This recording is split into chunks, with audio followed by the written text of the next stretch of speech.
여러분 안녕하세요. 뉴욕이오의 헤더예요. 오늘도 여러분께 생생한 뉴욕 증시 마감 시황을 현지에서 새벽 배송해드리러 찾아왔습니다.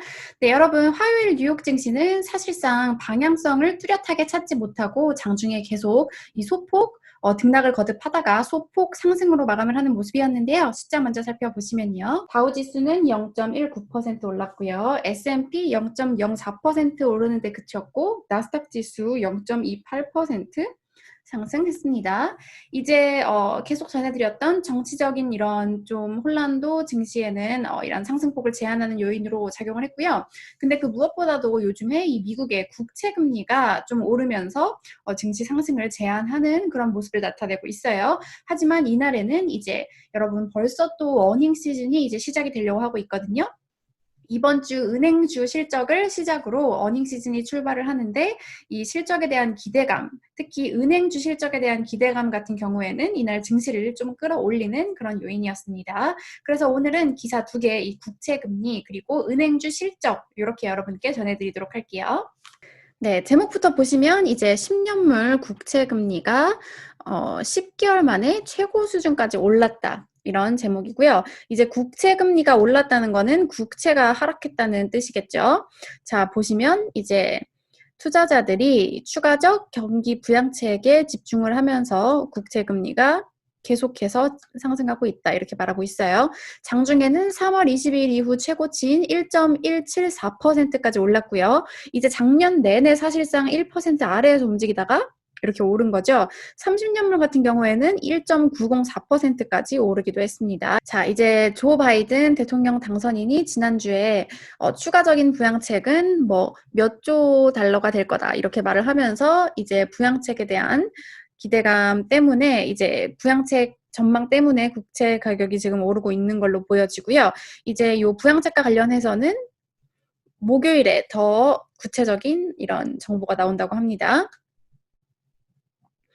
그리고 또 한 가지는 이제 백신과 함께 경제 회복이 더 빨리 이뤄지면은 연준이 생각보다 요 금리 인상이라든지 테이퍼링을 더 빨리 펼치는 게 아니냐 이런 전망도 지금 국채 금리 상승에 일조를 하고 있어요. 보시면은 어제 이제 라파엘 보스틱 애틀랜타 연준 의장이 무슨 말을 했냐면요. 경제가 예상했던 것보다 코로나로 인한 손상에서 더 빠르게 이렇게 회복을 한다면 금리는 더 빨리 오를 수 있다. 이렇게 말을 했습니다. 그래서 이것과 관련해서 이제 BMO의 이안 린젠이라는 전문가는 뭐라고 말을 했냐면요. 지금 우려가 쌓이고 있는데 백신 그리고 리플레이션 낙관론이 이제 연준이 테이퍼링, 양적 완화 테이퍼링과 관련된 이런 대화를 처음에 생각했던 것보다 더 빨리 할 수 있다는 이런 우려감이 제시되고 있다. 이렇게 말을 하고 있어요. 그리고 또 마지막 한 개 같은 경우에는 이제 이번 주에 그 국채 발행이 많이 예정되어 있는 것도 국채 매도 요인으로 꼽힌다고 하는데요. 보시면 이제 이날 재무부는 380억 달러 이 10년물 국채 입찰에 나섰습니다. 그래서 이런 이유들로 국채 금리가 상승을 하면서 좀 이제 증시에는 부담으로 작용을 했고요. 하지만 이날 증시를 끌어올린 건 사실상 은행주들이었는데요. 자, 요번 주 발표하는 은행주 실적 어떤 것들을 눈여겨보면 될지 살펴볼게요. 자, 보시면 이번 주 이제 후반부터 은행들이 실적 발표를 시작합니다. 그런데 전문가들은 이제 미국의 대형 은행의 실적과 관련해서 아주 낙관적인 입장을 취하고 있다고 해요. 금요일에 JP 모건과 시티그룹이 실적을 공개하고 다음 주 화요일에 뱅크 오브 아메리카와 골드만삭스도 실적을 공개를 합니다. 이제 보시면 파이퍼 샌들러스의 전략가들은 이제 지난해 4분기 기업들의 실적 전망을 좀 상향 조정을 했다고 해요. 이제 파이퍼 샌들러는 뭐라고 말을 했냐면 지난 2개월간 은행주들이 좋은 상승을 나타냈지만 still have more room to run. 달릴 공간이 더 남아있다. 그러니까 더 오를 여력이 남아있다. 이렇게 말을 하고 있어요. 이제 보시면은 뭐 2021년과 2022년의 경제 회복 뭐 이런 것들을 이유로 꼽고 있고요. 자, 그리고 이제 셧다운 이후에 보시면은 뭐 M&A 같은 이런 인수합병도 활발하게 이루어졌다고 하고요.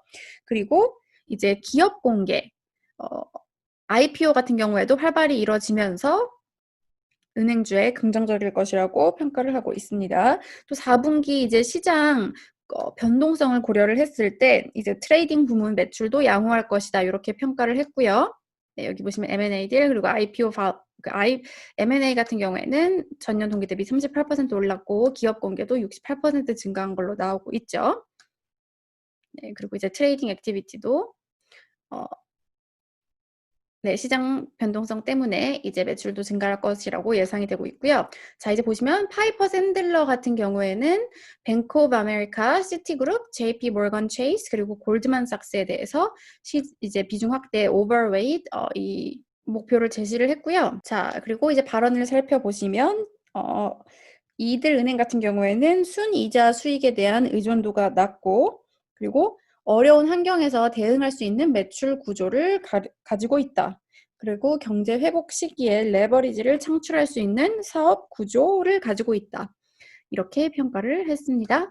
이날 이제 보시면 뱅크 오브 아메리카, 골드만삭스, 시티그룹, JP 모건 전부 다 이제 2%에 가까운 그런 상승세를 나타내면서 뉴욕 증시 상승을 이끌었고요. 네, 이제 이날 이 밖의 기업 소식을 전해드리면 제가 지금 사용하고 있는 플랫폼이죠. 유상증자로 15억 달러를 조달하겠다고 밝히면서 5.64%나 올랐고요. 화이자 같은 경우에는 올해 이제 실적에 대해서 낙관적인 전망을 했음에도 불구하고 1.59% 내렸습니다. 그리고 웰스파고 이제 이날 은행주가 전반적으로 좋았는데 특히 웰스파고 같은 경우에는 UBS가 투자 의견을 이제 매수로 상향 조정하면서 2.15%나 올랐고요. 테슬라 4.72% 상승했습니다. 그리고 제너럴 모터스가 6.29%나 올랐는데요. 이제 배송용 전기차 벤을 공개하면서 큰 폭의 상승을 나타냈습니다. 네, 그러면 오늘 증시에 대해서 전문가들은 어떻게 평가하고 있는지 CNBC 기사 통해 살펴보실게요. 네, 내셔널 시큐리티의 아트 호건 이 전략가의 발언인데요. 이제 10년물 국채 금리가 지난해 1% 아래서 계속 움직인 후에 점진적으로 상승하고 있는데 이는 밸류에이션에 대한 이런 질문을 키운다. 그리고 특히 이제 기술주 관련 이런 밸류에이션 의문을 키운다. 위에 또 CNBC가 설명을 하고 있는데 이날 전반적으로 기술주가 또 부진한 모습을 나타냈거든요.